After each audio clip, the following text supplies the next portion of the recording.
Oktriyadi Kurniawan resmi dilantik menjadi Kepala Seksi Tindak Pidana Umum di Kejaksaan Negeri Kabupaten Ogan Kumbring Ulu, menggantikan Erik Eko Bagus Mudikdo.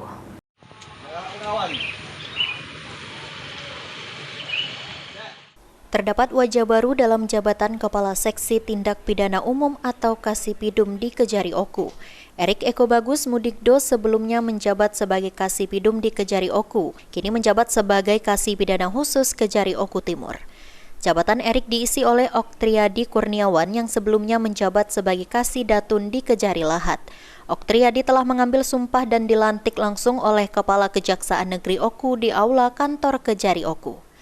Kajari Oku Hoirun Parapat mengatakan pelantikan merupakan peristiwa rutin dalam kehidupan berorganisasi, khususnya di Kejaksaan Negeri dalam rangka untuk penyegaran dan regenerasi di instansi Kejari Oku.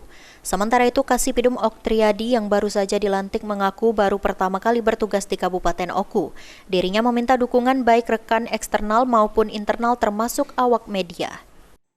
Saya banggakan, pelantikan yang baru saja kita sama-sama saksikan sebenarnya merupakan peristiwa rutin yang terjadi dalam kehidupan berorganisasi, khususnya di Kejaksaan Negeri, dalam rangka untuk melakukan penegaran, untuk melakukan regenerasi di instansi kejaksaan. Saran tugas, mungkin pertama kita konsolidasi dulu, baik dari segi internal maupun eksternal.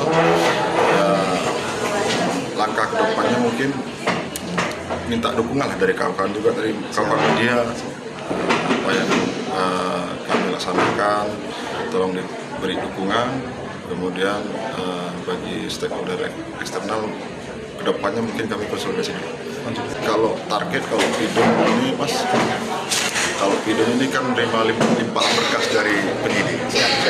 Target pastinya menyelesaikan semua perkara. Kejari Oku berharap pejabat yang baru dilantik dapat segera menyesuaikan diri terutama dalam melaksanakan fungsi Seksi Pidana Umum. Ari Pranika, PAL TV.